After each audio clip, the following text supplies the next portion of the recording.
You know, the theme that was chosen for this year is the question of making it real. The big subject now in the Jewish world is really the subject of spiritual lack, or a lack of spiritual connection, spiritual experience, if you like. And I think if we study the period we're going through, take a look at the counting of the Omer, I think we can derive a message that I hope can make a difference in this area. Let me start by asking a few questions, perhaps may seem unrelated. And then we'll take a look at the counting of the Omer, and we'll see if we can use that idea to answer these questions and learn something deep. Here are a few questions. First question is this. When the prophet talks about the people of Stone Sodom, the archetypal evil society, so bad that it needed to be wiped out completely, disappeared in a cataclysm of destruction. So we know that those people were indescribably evil. They were brutal. The Midrashim say that if their philosophy was not to give anything, no charity. Their philosophy was you need to earn your keep. Nothing should go out in an unearned direction. Somebody came seeking hospitality. The Midrash says if the person was too long, they cut his feet off so he fit the bed. If he was too short, they stretched him and tore him apart. Incredibly brutal. Lot's daughter once, who lived there, gave a crust of bread to a poor person. They tied her down on the roof and smeared her with honey and let the bee sting her to death. Tremendously brutal. Immoral in every way. But when the prophet talks about the evil of the people of Stone, he says the reason they were wiped out was because because they never supported the poor. They didn't give charity. And that is very peculiar. Again, we know that they were guilty of tremendous brutality and immorality. But when the Torah brands them, it talks about the reason for their destruction, it does not talk about any of that immorality. It talks about the fact that they did not give charity. What's peculiar about that is that not giving charity is nowhere near as serious as all the tremendous evil that they generated. Not giving charity is the negation of a positive commandment. The punishment for not fulfilling positive commandments is much less severe than the punishment for breaking negative commandments. So why, when you target and you identify the reason for their destruction, do you talk about not giving charity? Apart from which, not giving charity is not a capital offense in Judaism. It doesn't come near that area. That's one strange question. Here's another question. The Midrashim, the Gaon of Vilna brings that when a person dies, 3 angels come to greet you. 3 angels. A person moves down a channel towards family members, a lot of rich description of this transition. But one of the features of that transition, leaving this world and moving into another one, is that 3 angelic beings come to greet you. One comes to add up all your mitzvahs. One comes to add up all your averos, your transgressions. And the third one comes to see who are you. What's called Hechan Torasei v'im shlema biyada. Where's your Torah? And is it complete in your hand? If you're a man, primarily it's one's Torah learning. If you're a woman, primarily it's one's Torah practice in the world. Torah's chesed, how you make a difference in the world. And what's needed here, what's peculiar about this is, why do you need 3 angels? You know, anyone who knows anything about accounting knows that once you have the credits and the debits, you have the total. If you put all the credits, and there's nothing neutral in Jewish thought, that means every activity you do is either positive or negative. Even if you're simply doing nothing, that's not neutral. Doing nothing, if you need the time, is classed in mitzvah activity. You need the time off. Doing nothing when you should be doing something positive is a negative use of the time. We don't have any neutral activity. And therefore, all actions of one's life can be called credits or debits. So if you add up all the credits and all the debits, why is a 3rd angel necessary to see what the total is, so to speak? It doesn't make any sense. By the way, the Gaon says something very, very amazing, very moving. And if this doesn't move you, there's basically no hope for you. The Gaon says that angel, you know, the Midrash says, the Gemara says that when a person's not yet born, the unborn fetus developing in the mother's womb is taught the whole Torah. He has an angel, teaches him the whole Torah. With that, he sees from one end of the world to the other. He knows his own future, his own destiny. And at the point of birth, he gets a blow. The angel gives him a blow on the mouth, and he forgets everything that he knew. If you'd like some homework, you can think about why is it a blow on the mouth. It's not tonight's subject, but surely to make someone forget something, you give them a blow on the head. Anyway, but be that as it may. He gets a sharp blow on the mouth. The shock makes him forget all the Torah that he knew, and he's born as a simple child who knows nothing. The Gaon says that when you leave this world and you move into the next, and these three angels come to greet you, the third one, the one who comes to see what you've amounted to in total, as he approaches you recognize his face. He turns out to be the one who learned Torah with you in the womb before you were born. And at the end of your life, he's come back to see, did you do it? That perfection that you had for free, where you resonated with all the cosmic wisdom, and then you lost it in that painful moment before birth. And then I left you in the world to fight for it yourself and to make it your own and to achieve it through your own effort. Did you do it? That's the angel. But the question we must deal with this evening is, why do you need a third angel if you have already all the credits and debits? That's another question. Here's the third one.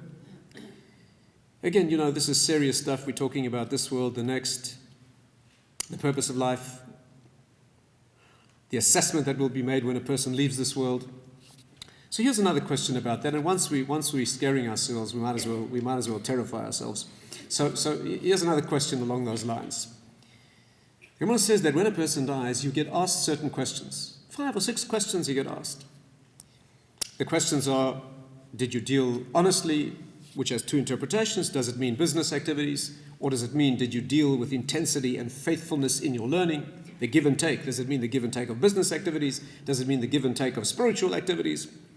But you get asked that question. Did you learn Torah? Did you learn Torah? Did you fix time for Torah learning? Other questions as well. Did you try to get married and have children? Various questions you get asked. But there's a peculiar sequence of events in response to the answers you give.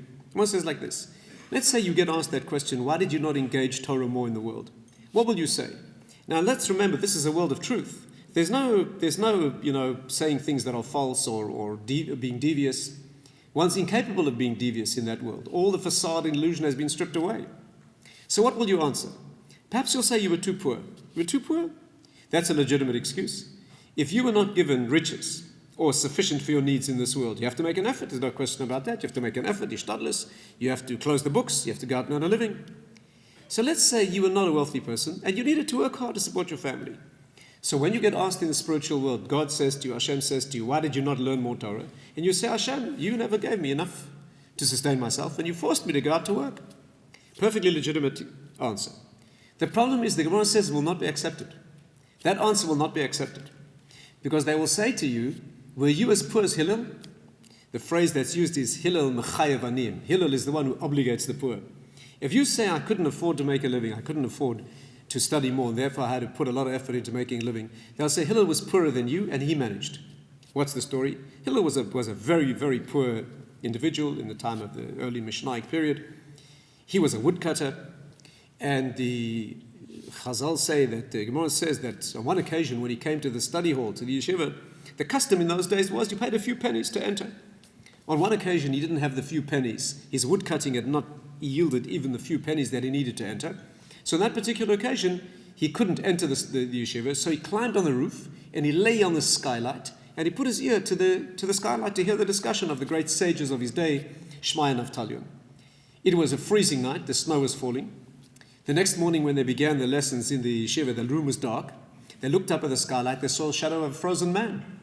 They brought him down into the yeshiva, thawed him and they saved his life, and that's the story.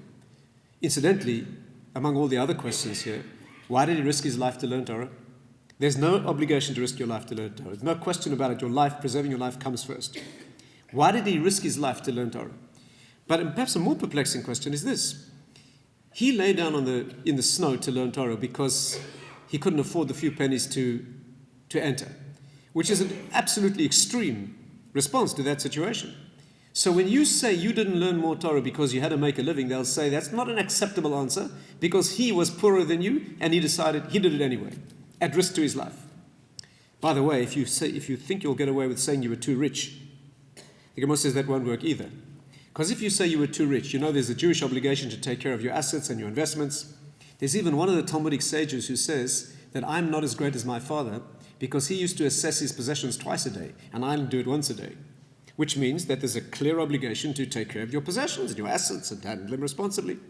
So if you say, Hashem, you gave me a lot of wealth, that's a position of responsibility, and I used my wealth, took a lot of time and I administered it and used it well, took time. They will say that's not an acceptable answer. Why? Because there was a man called Rabbi ben Chosim who was fabulously wealthy, and he didn't do it that way. The Gemara says he owned shipping companies and cities, many estates. He left them all in the hands of managers, and he wandered the roads from one yeshiva to another to gain all the wisdom that he could from various methods of learning.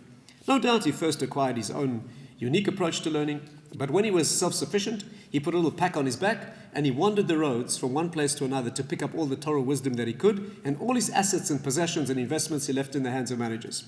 The Talmud says in one place that he was actually arrested in one of his own estates, because the manager who arrested him didn't know that he was his boss. Why? Because he had nothing to do with him. Because he paid no personal attention to his own finances. So here you have a situation where you get asked a question at that critical phase of beginning and existence in the next world, and you quote the book. You say, look, Hashem, it says in your Torah that if I am too poor and I have to make a living, that's what I ought to do. And you quote the law, and they say, no, that's not acceptable, because there was somebody who lived to a higher standard.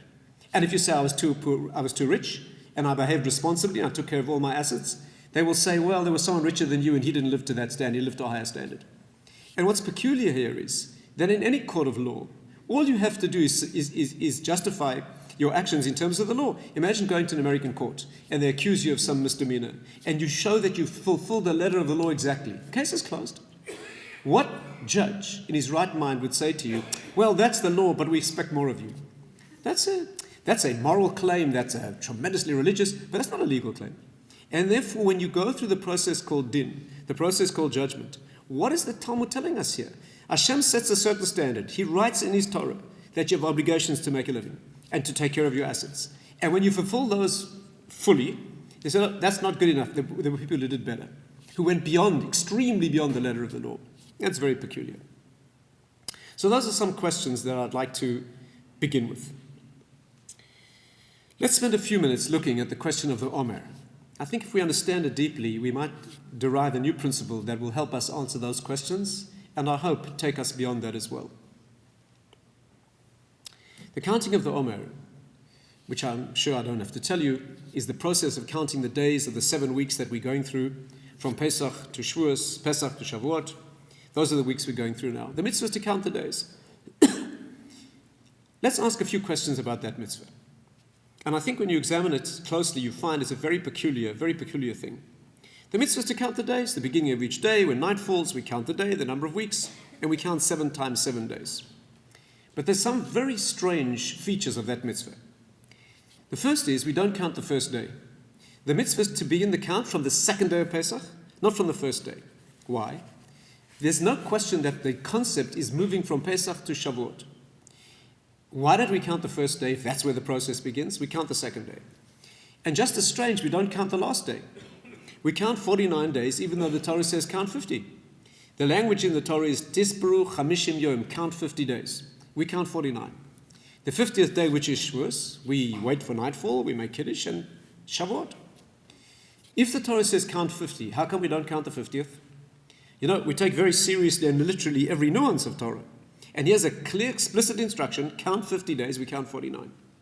That's another peculiarity. But there's more. Counting the Omer is very clearly a process of a countdown towards a longed-for occasion. You know, the Midrashim say that leaving Egypt was like a moment of birth, just like the shepherd puts his hand inside the animal and helps her give birth to the calf. So Hashem put his hand into the contamination of Egypt and gave birth to the Jewish people. And there's no question that it's an immature situation of birth, and 7 weeks later, a situation of marriage, where we are fully mature, we meet Hashem in an intimate relationship. The phrase is that he should kiss us with the kisses of his mouth. You're talking here about a development from a childlike or undeveloped animal reality to a human and transcendent level. You know, it's very clear that the Omer is an offering brought on the second day of Pesach, and it's an offering of barley. Barley is animal food. Throughout the Torah, barley is regarded as very coarse and rough animal food. The food that's offered on Shavuot is fine, refined flour, 13 times sifted and refined flour. No one feeds that to animals. And the meaning is there's a process of growth here from the animal to the human. You begin at the animal level. The Gemara says in one place that a woman who secludes herself improperly with a man other than her husband, the offering she brings is barley. It's an animal activity, and she brings an animal food for her offering. So we're talking here about the Pesach situation where we are undeveloped. We are taken out, as it were. Hashem takes us out of Egypt. We have done no work or development on ourselves. And 7 weeks later, we reach a transcendent level we can receive the Torah. So the problem is this. If you're moving towards an event that you long for, we should be counting down, not up. You know, when they blast off for the moon, it goes 10, 9, 8, 7. You count backwards. You count down how many days are left. When you move towards a longed-for experience, someone's getting married in a few weeks' time. You don't count the days that have gone by. That's irrelevant. You count the days that are left. You count down. You remember the last few weeks of your school career? Remember that? You counted down the days, nobody counted the days that had gone by. That was too awful to think of. You know. You counted the days that were left. There's only 19, 18, 17. That's how we do things. And therefore, when we're counting down to Shavuos, we're looking forward to the receiving of the Torah. How can we relate to the days that have gone by? And if you guys think that's a mistake or an accident, we call it the counting of the Omer. We call it Sfirat HaOmer. The Omer is the offering that was brought at Pesach. Why don't we call it the offering of Shavuos? Every journey is named for its destination. You never name a journey for the point of departure. That's irrelevant. I mean, it's important. You need to know where to catch the train or get on the plane. But you name a journey for its destination, right? This is the St. Louis flight or train, whatever it is, because that's where you're going. If we're moving towards Shavuos, we should be naming the journey for the point of destination, not the point of departure. Why are we looking backwards? We call it the counting of the Omer, the place we left. Instead of counting the days that we're looking forward to passing, we count the days that have gone by. What is the meaning of this? I'll add one more question because I know that Chicago Jews are America's intellectual black belts. And I'm sure you'd like some homework to think about. So here's a challenging question that we won't have time to answer this evening. But I believe if you understand tonight's subject deeply, you can also have an access to this question. Just for you to think about. Do you know that the counting of the Omer is a marking of time? But amazingly, the Ramban says that it's not a time-bound mitzvah. You know, there are two types of positive mitzvahs in the Torah. There are time-bound mitzvahs, what we call mitzvahs eseh shehazman grama, positive mitzvahs that time causes, and there are mitzvahs that are not time caused. Giving charity, for example, is not governed by time. When the need arises, you have to give charity.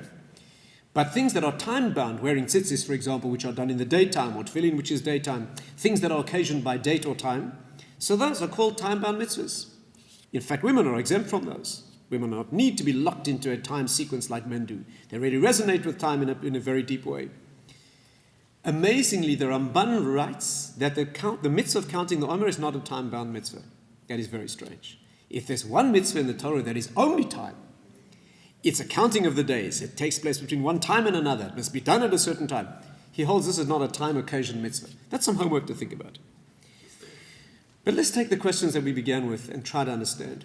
And here's the key. We are counting days to reach something that goes beyond days. If there's one way to get in touch with a spiritual experience in the world, it is only in the world. It's an amazing message, this, and an amazing idea. We're seeking something that transcends. We want to make connection with a higher world. How do you do that? The answer is you cannot. You can't leap into another dimension. All you can ever do is put the pieces together correctly, the finite pieces, each one seemingly trivial. And if that's done correctly, something happens, something manifests that transcends the parts. In English, you call this something where the sum is greater than the parts. There's a total here that transcends the parts. You know, to illustrate this, I would say, perhaps the ideal illustration would be music. No accident, by the way, that we count 7 days of 7 weeks of 7 days. The commonly used musical scale that we use in Western music is a 7-note scale. And music works like this. Music consists of notes, individual notes, each of which is meaningless. And somehow when they're put together, something, the scientific language is emergence. There's an emergent phenomenon called music. And the amazing thing about music is that you cannot play the music, you can only play the notes. But you don't mean the notes, what you mean is the music. But you can't do that. What comprises a great piece of music? It's one note after another after another. Each note is ridiculously trivial. In fact, if you separate them, it's a plink and a plink and a plonk and a plink. And it's not music. But when you put those together correctly, something emerges called music, which you cannot do other than playing the individual notes. All spiritual experience in the world is like that. If there's any way to get from this world to something that transcends it, it is only by taking the steps in this world. A great poem consists of one word after another. Each word is meaningless and irrelevant on its own. Somehow you put them together and something emerges. That is totality. It begins to sing. A love relationship is like that. Two friends who love each other dearly, or a marriage built over decades. Something emerges, ought to emerge, which is larger than the sum of the parts. But when you break it down, what built that? It was one more mundane activity and another one more smile, one more kind act, one more act of consideration. And those things strung together long enough and consistently and faithfully enough, something emerges that is far larger than the sum of the parts. One's Torah learning should be that way. What is a person of great wisdom in Torah? Clearly people like this have a transcendent ability. There's a certain insight, there's a certain resonance, and what does it comprise? It's one understanding after another, one more page of Talmud, another back-breaking or mind-breaking exercise of perception. And after years and years of doing that, there's a certain transcendent perception that emerges. Lahavdil, professionals are like that. A person of great experience, I can speak from my own experience of spending years in the world of medicine. When you see people who are great in that field, whether it's in surgery or any area of expertise, you see that there's a sensitivity, there's ability that transcends one's own capacity to explain. But it's a function of year after year after year of experience. You know, from the sublime to the ridiculous. When you want to build muscle, I'm sure you don't spend your time here in Chicago spending hours in the gym every day trying to approximate the good looks of an orangutan. But, you know, there are people who do that. So you go and you spend hours and hours, you come home, you measure your biceps, you won't find a difference. A week later, also not. A month later, also not. But month after month, eventually, something starts to emerge. All meaningful experience in the world is like that. And that's a basis of Torah. The meaning of counting the Omer is that to reach Shavuos, which is Torah, which is out of this world, you can only do it through this world. The reason we count forwards and not backwards is because you cannot do Torah. You can't define that destination and do it. All you can do is put one brick after another. We count one day, that's secure. Let's put the next day, we count that one. When you put all the steps of the journey together, the destination arrives. The reason we call it counting the Omer, by the way, the word Omer means to pile up. That's what Omer means. Omer means to put another piece together, another piece, until finally the totality. When you build a building, you can't produce the building. You can only put the bricks together. But if you put each brick in its correct place, correctly disposed and loyally placed, with great care and precision, eventually something emerges that is far more beautiful and indescribably moves beyond each of the parts. Counting the Omer teaches that if you want to reach a thing called Torah, which is a relationship with the transcendent world, you can't leap into that. All you can do is put the pieces in place. There's one more day of work and another day of work and another. There's one more note in the symphony and another one with an ear to the music, and something emerges that is far greater than the sum of the parts. And therefore, counting the Omer is exactly that. We don't count the last day. The reason we don't count the first day is because that happens automatically. Pesach is a leap. Pesach means to leap over. It's a day of spiritual gift. No work needs to be done. It's a tremendous inspiration. It's the child learning Torah before he's cruelly taken away. And then he's born in the world, and the message is, you get the message, you like it, you do it yourself. And then you walk through the desert of life's experience. Each painful step acquired one at a time through the burning heat of the desert. But each of those steps placed correctly, you reach something that transcends. So that we don't count the first day. You have to be inspired. It comes from someplace else. The child doesn't do that work himself. He's taught the whole Torah for free. But the process begins the step after that. And step after step. And the reason we don't count the last day is because the 50th day is not one more step. The 50th day is something that far transcends. The way we count the 50th is by not giving it a number. When we've counted the 49, when you play the notes, the music happens. You don't do that. By the way, the whole Torah is like that. You know, the Torah says when a person transgresses certain prohibitions, there are lashes that need to be given. And the language in the Torah is arba'im yakenu, lash him 40 times. The Talmud says, yeah, it means 39. You know, it says 40. 40 does not mean 39. But it's a consistent theme in Torah. When you put the 39 pieces together, the effect of a 40th emerges. And therefore, indeed, you have done the 40. Torah is something that transcends the world. No human being can comprehend that. Nobody can move into that. The only way you can get there is by one more brick and another brick, one more day's counting and another day's counting. The meaning is to arrive at something that transcends the details. And it's a great tragedy for a person who lives in the world, putting the pieces together correctly and nothing emerges from that. Okay? Let's go back to the questions we began with. The people of Stone, they were brutal, immoral, but when the prophet targets the reason for their destruction, he says, because the world received nothing from you. No charity means that there was no production, nothing emerged. Nothing resonated. You lived a life in which all the details were put in place and nothing came from you out. I would say if you want an analogy, there's following the rules of the road, and there's, let's say you hire a truck driver. You have a big load of goods to take down to, Dallas. So you hire this driver and you say to him, listen, I want you to get it right. This is a very important delivery.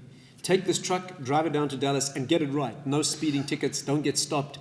Make sure the tire pressure is good, the engine, oil. I want to get the job right. He said, boss, no problem.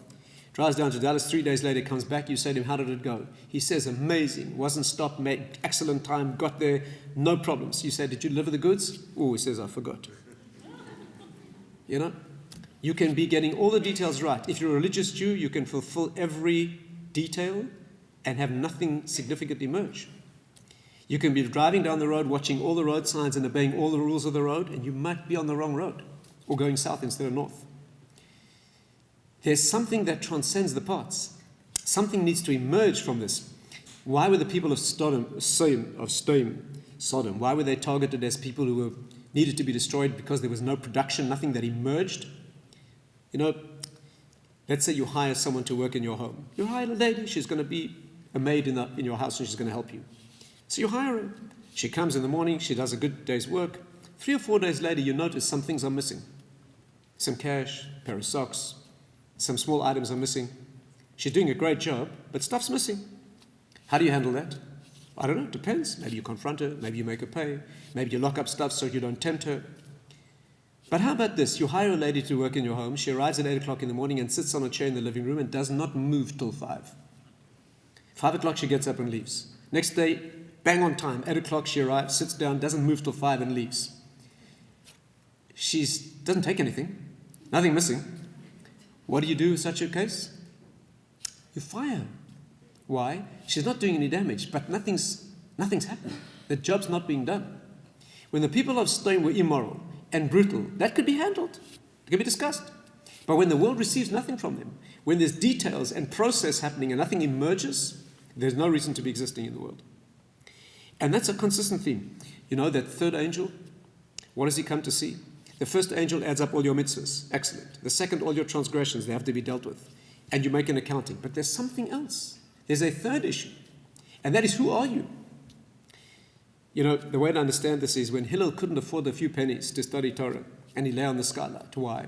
Because when you're exempt, and you've got a good reason. I didn't study today because I always didn't have the money. That's fine, absolutely. No claims against you. But you learned nothing. Imagine you take a study course. 1 year course, you have to attend weekly lectures. And the rule is that if you don't attend the lectures, you need to bring a doctor's letter. So the first week you have a broken ankle, you bring a letter. The next week you got bad flu, you bring a letter again. The entire year goes by, you never attend any of the lectures. And for each of them, you got a valid excuse. What happens at the end? There's no claims against you. You fulfill the letter of the law, but you know nothing. The reason that he was prepared to lie in the skylight wasn't because he was worried about the infraction of whether you were exempt or not exempt. He was clearly exempt. But if you go along with the exemptions and you hand in your notice at the end, I was exempt, but who are you? There are 2 accountings that are made of a lifetime. And when a person leaves this world, there's a question they ask you. Why didn't you learn more Torah? So you have a good answer to that. You'll say, no, I was too poor, I was too rich. That's fine. But then there's another accounting. What have you become? Did music emerge?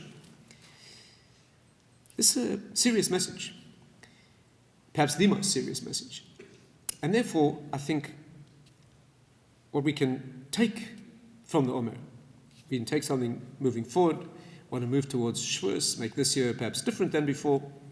I think the question to ask really is fulfilling details, moving along the road, observing the rules of the road. We're doing that. And of course, one can always do it better. Avoiding the transgressions and not doing damage in the world, of course.